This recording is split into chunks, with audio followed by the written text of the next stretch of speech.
तत्सवितुर्वरेण्यं भर्गो देवस्य धीमहि धियो यो न प्रचोदयात्।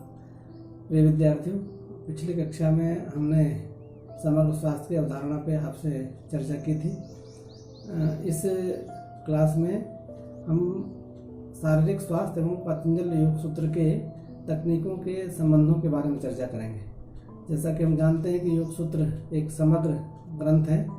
यद्यपि इसमें सीधे सीधे स्वास्थ्य की चर्चा नहीं है, लेकिन फिर भी शरीर के अंदर जो स्वास्थ्य की आवश्यकता है उसको पूर्ति करने में जिन जिन तकनीकों के उपयोगिता और महत्ता है उसकी चर्चा इस कक्षा में हम आपके बीच करेंगे। यहाँ ये बात करना चाहेंगे कि योग सूत्र में योग को संतुलित रखने के लिए, योग को संतुलित रूप से प्रयोग करने के लिए हम स्वास्थ्य की दृष्टि से अगर योग करें तो क्या क्या ऐसा हो जो कि हम नियमित करते हैं तो हमारा स्वास्थ्य ठीक रहेगा।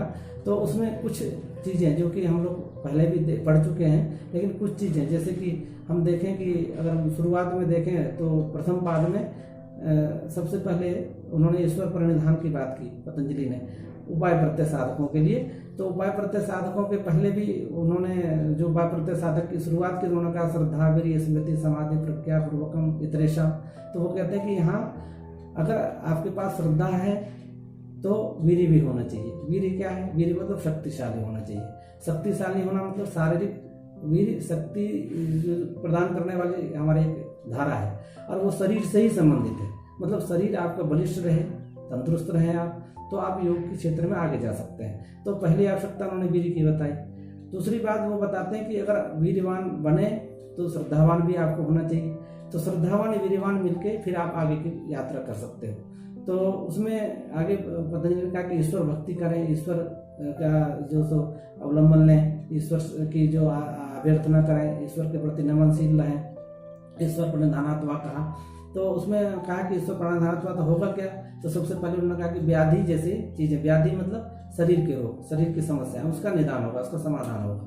इसलिए वो कहते हैं कि जो जितने भी योग के विक्षेप हैं, चित्त के जितने विक्षेप हैं, योग अंतराय हैं, वो सारे अंतरायों का सबसे पहला जड़ जो हमारा शरीर होता है, शरीर है तो शरीर की वजह से हम ज्यादा बंधे हुए हैं। तो शरीर व्याधिग्रस्त ना हो और व्याधि ना हो इसके लिए क्या करें? ईश्वर भक्ति करें। तो ईश्वर भक्ति एक समाधान है, लेकिन ईश्वर भक्ति सबसे ना बने, सबको समझ में ना आए, तो फिर हम कुछ व्यवहारिक क्रियाओं की भी बात करते हैं। क्रिया योग दूसरे पाद का पहला सूत्र है, तपस्वाध्याय ईश्वर प्रणिधान है क्रिया योग। तो हाँ, उन्होंने तप को शारीरिक क्रियाओं से जोड़ा है। तप का अर्थ क्या होता है? तप का अर्थ होता है कि महर्षि व्यास ने कहा है तपो द्वंद्व सहनम, तो द्वंद्व को सहने की क्षमता। और हम शरीर की समस्याओं में भी जब जूझते हैं तो हमारी द्वंद्व सहने की क्षमता कम हो जाती है। हम क्या देखते हैं कि हमें सर्दी, गर्मी, बुखार या जो भी और भी समस्याएं शरीर की होती है, वो हमारे शरीर की वास्तविक स्वरूप को, वास्तविक प्रकृति को क्या करती है? अलग कर देती है, वास्तविक प्रकृति से अलग करती है। तो यहाँ ये कहा जा रहा है कि तपश्चर्या क्यों करें? तपश्चर्या करने से हमारी इम्यूनिटी बूस्ट होती है, हमारी जो जीवन शक्ति है, प्रतिरक्षा प्रणाली है, वो मजबूत होते हैं। और तपश्चर्या क्या करें नहीं करें इस पर तो भी ज़्यादा बात करना ठीक नहीं है, क्योंकि हमने पहले आपसे चर्चा भी की है। लेकिन ऐसी तपश्चर्या जो हमारी पंच भौतिक प्रकृति का शोधन कर दे। जो तपश्चर्या होता है उसका असर क्या है? तपश्चर्या का असर होता है जो योग सूत्र में बताया गया है कि हमारे जो भूत इंद्रियों की अशुद्धि का निवारण करती है और उसको सिद्धि प्रदान करती है। तो जो अशुद्धि का निवारण है वही स्वास्थ्य है। पंच भौतिक प्रकृति और इंद्रियां ये हमारी अशुद्ध होती रहती है, क्योंकि ये दोनों ही दो अलग अलग चीजें हैं। एक तो विषय को ग्रहण करने वाली है, एक विषय है।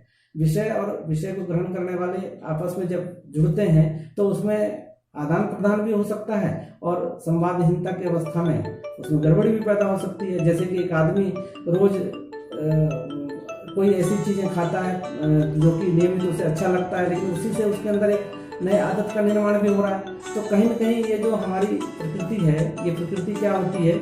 हमारे इंद्रियों के माध्यम से हमें प्रवेश कर रही है। तो इंद्रियों और विषयों का जो संबंध है उसे हमें समझना पड़ेगा और उसके माध्यम से तपश्चर्या के माध्यम से संतुलित करना पड़ेगा। तपश्चर्या और कुछ नहीं है, जो हमारे शरीर की मूल प्रकृति है, जो द्वंद्व वाली है, उन द्वंद्व वाली प्रकृति को थोड़ा सा हमें मजबूती प्रदान करना है ताकि हम शरीर से मजबूत बन सकें और उस द्वंद्व की अवस्था को आराम से जी सकें। हमेशा द्वंद्व है, सर्दी गर्मी का द्वंद्व है, कभी भूख प्यास का द्वंद्व है, कभी निद्रा और जगने का द्वंद्व है, कभी खड़ा रहने और बैठने का द्वंद्व है। शरीर में द्वंद्व की प्रक्रिया चलती रहती है। इन द्वंद्वों से बाहर आना और इसके द्वंद्वों को सहना, कौन कितनी देर सह सकता है। कोई अगर कहे तो आजकल मॉडर्न लाइफ में हम एकदम आर्टिफिशियल लाइफ में जीते हैं, तो एसी में जीते हैं, तो एसी में हमारी इम्यूनिटी कमजोर हो जाती है, हम थोड़ी गर्मी बर्दाश्त नहीं कर पाएंगे। तो यही कहीं न कहीं हमको देखना है कि तपस्या का विधान ऋषियों ने दिया था कि हम किसी भी कठिन अवस्था में जीने के लिए अभ्यासी बने। दूसरा, ब्रह्मचर्य की साधना हमें करनी चाहिए। ब्रह्मचर्य की चर्चा हमने पहले भी की थी कि वीर्य की आवश्यकता होती है। वीर्य जो कहा गया है कि जो ब्रह्मचर्य की साधना करता है वो वीर्य लाभ कर सकता है। वीर्य लाभ से पतंजलि ने जो निर्देश किया है कि जो वीर्य लाभ होगा उसी से शक्ति का अर्जन होगा, और जब शक्तिशाली कोई होगा तो कोई भी हमें डरा नहीं पाएगा। एक छोटा सा वाक्य है जो कि महाभारत शांति पर्व में आता है, नास्ति शांति समम ज्ञानम नास्ति योग समम बलम।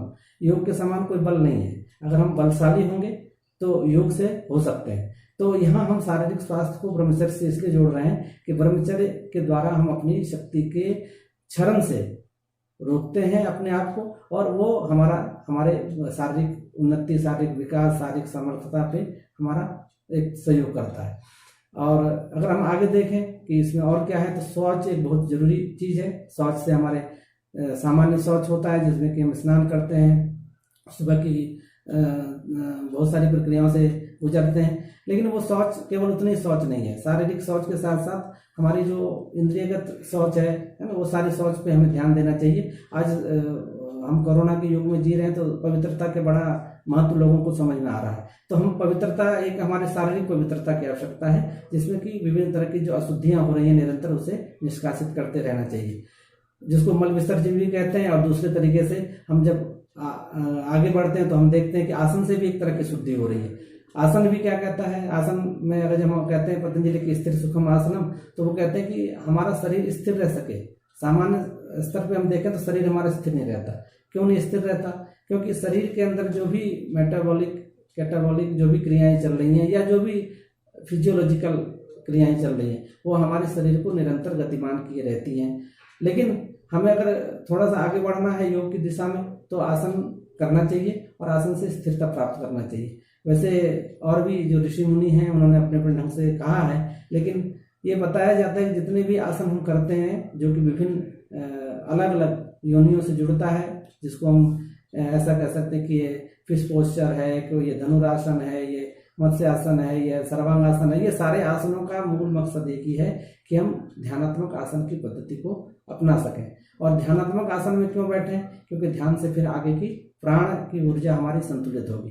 तो शरीर को संचालित करने के लिए शरीर के जो भौतिक और इंद्रिय, ये दो चीजें जितनी आवश्यक उतने प्राण की भी हमारे संतुलन और प्राण की संवहन की आवश्यकता भी है। तो हम यहाँ जो दूसरी क्रिया करेंगे वो हम आसन करेंगे, और आसन में विभिन्न तरह के आसन कर सकते हैं, या हम केवल ध्यानात्मक आसन भी कर सकते हैं। क्योंकि ध्यानात्मक आसन में सबसे जो जरूरी आसन बताए गए हैं वो पद्मासन और सिद्धासन बताया गया है। पद्मासन में हम जब बैठते हैं तो ऐसा बताया जाता है, जो हठयोग प्रदीपिका, घेरण संहिता या शिव संहिता, इन ग्रंथों को हम देखें तो पद्मासन से समस्त व्याधियों का नाश बताया गया है। पतंजलि कहते हैं तत्व द्वंद्व अनभिघात, वहां भी हम शारीरिक द्वंद्वों से जो ऊपर आ सकते हैं। तो द्वंद्व, जो शारीरिक द्वंद्व है, उसको अगर हम चाहते हैं कि वो नियमित रहे, वो रेगुलेट रहे, तो हम आसन का अभ्यास करें।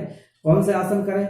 अगर ज़्यादा समस्या है तो हमें अलग अलग आसन करने पड़ेंगे। अगर ज़्यादा समस्या नहीं है, शरीर थोड़ा सा ठीक है, तो ऊर्जा को हमारे नर्वस सिस्टम से ग्रहण करता है। हमारे ब्रेन, और ब्रेन के बाद नर्वस सिस्टम, और फिर हमारे विभिन्न तरह के जो ग्रंथियां हैं उसको जो वो स्टिमुलेट करता है। ग्रंथियां फिर हमारे ऑर्गन्स को ऊर्जा देती है, और इस तरह से वो हमारे पूरे शरीर को ऊर्जा संचार कर देती है। लेकिन इसके लिए कम से कम हमें ध्यानात्मक आसन में बैठने की आदत डालनी पड़ेगी। जो व्यक्ति, वैसे तो बहुत सारे इसके टेक्निक हो सकते हैं, लेकिन एक किताब स्वामी शिवानंद जी ने लिखी है साधना, उसमें उन्होंने लिखा है 3 घंटे तक अगर हम आसन में बैठने का अभ्यास करते हैं तो हमारे प्राण की जो हीलिंग पावर है वो भी बढ़ता है, और प्राण का ऊर्ध्वगमन होने की कैपेसिटी अपने आप हो जाती है। तो हम योगी बने, उसके लिए हम आसन को भी सिद्ध कर सकते हैं। आसन स्वास्थ्यदायक भी होता है, पहले स्वास्थ्यदायक होता है, फिर वो हमारे उन्नति का साधन बनता है। और इस तरह प्राणायाम भी हमारे लिए बहुत जरूरी है। अगर हम नियमित प्राणायाम करते हैं तो हमारे प्राणिक चैनल्स, जितने भी प्राण के हमारे सूक्ष्म शरीर या स्थूल शरीर के मर्म स्थान है, उसमें अपने आप ऊर्जा का संचार होने लगता है। सबसे अधिक अगर हम देखें कि शक्तिशाली है तो वो सूक्ष्म शक्तियों को, वो केंद्र को एक तरह से स्पंदित करता है। तो प्राणायाम केवल ऐसा नहीं कि हम रेचक करें, पूरक करें और कुंभक कर लें, लेकिन वो एक सिस्टमेटिक, जैसा कि पतंजलि ने कहा है, तो शुरुआत में उन्होंने कह दी थी कि अगर मन को स्थिर करना है तो श्वास को बाहर करके और उसे रोकने का अभ्यास करिए। तो उसमें कहते हैं प्रचेतन विधारणाभ्याम व प्राणस्य। तो जो श्वास को बाहर, प्रचेतन मतलब निकालना होता है, प्रचर्दी शब्द आता है, तो श्वास को बाहर निकालिए और विशेष धारणावत उसे रोकिए भी। तो वायु कुंभक का अभ्यास बताया गया। ये सभी चीजें क्या होती है कि हमारे इम्यूनिटी को बूस्ट करती है और हमारे जो ऑक्सीजन लेने की कैपेसिटी होती है उसको भी वो बढ़ाती है, ताकि हमारा स्वास्थ्य ठीक रह सके। इसके अलावा जो हम देखें तो प्रत्याहार हमारे लिए बहुत जरूरी है। प्रत्याहार इंद्रिय संयम की बात करता है और इंद्रियों को अंतर्मुखता की बात करता है। स्विषय मतलब जो उनका विषय है अपने स्विषय से अलग, स्विषय असंप्रयोगे चित्त स्वरूपानुकार इवेंद्रियाणाम प्रत्याहार, ऐसा कहा गया है। जो अपने विषयों से असंप्रयोग हो चुका, जो अपने विषयों से विमुख हो चुका, लेकिन वो चित्त के स्वरूप में जाके स्थित हो सके। चित्त का स्वरूप कैसा है? वो सत्वगुणी है, तो वो सत्वगुणी चित्त को अतिग्रहण कर सके। तो हमारी इंद्रियां कैसे होती हैं? सत्वगुणी नहीं होती, वो सत्वगुणी होती, लेकिन वो रजोगुणी तमोगुणी ज्यादा हो जाती, जिससे उसका शारीरिक स्वास्थ्य हमारा गड़बड़ आता है। तो जो हमारे जितने भी ये छोटी छोटी क्रियाएं हैं, इसमें कुछ कुछ जो हमें संभव हो उसे अभ्यास करना चाहिए, ताकि हमारा शारीरिक स्वास्थ्य अच्छा हो सके और शरीर हमारा निरंतर एक नियमित जो उसको ऊर्जा की आवश्यकता है, उस ऊर्जा से वो अनुप्राणित होता रहे। ओम शांति शांति शांति।